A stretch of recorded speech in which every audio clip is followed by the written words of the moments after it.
তুমি মিয়া রিক্সাওয়ালা, তুমি এত কথা বলো কেন? জি তখন আসলে আপনার ভিতরে কি মনে হয়? আপনি কি কোনো পাপ করেছেন রিক্সা চালিয়ে? হ্যাঁ, আমি অনেক সময় এটা তাই মনে করি যে হয়তো জীবনে কোনো পাপ করছি যার কারণে রিক্সা চালাচ্ছি, কিন্তু এটা যে কত একটা শ্রমের ব্যাপার, মাথার ঘাম পায়ে ফেলে যাত্রীকে নিয়ে যেতে হয়, এই 10-20 টাকার জন্য অনেকেই খারাপ ব্যবহার করে, তখন খুব খারাপ লাগে।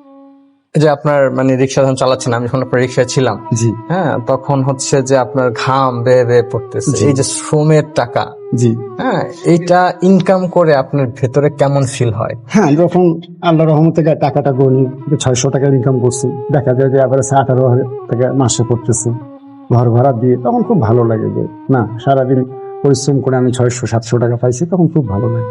যখন দিন শেষে জি এই যে টাকাটা নিয়ে বাসায় ফিরে, অনেকে বলে একটু কম টাকা ইনকাম করলে সুখ থাকে মনে, শান্তিতে ঘুমানো যায়। হ্যাঁ, এই যে শান্তিতে ঘুমানোর বিষয়টা, এইটা যদি আপনার কাছে একটু এক্সপ্লেনেশন চাই, তাহলে আপনার আপনার আপনার কথাটা কি হবে?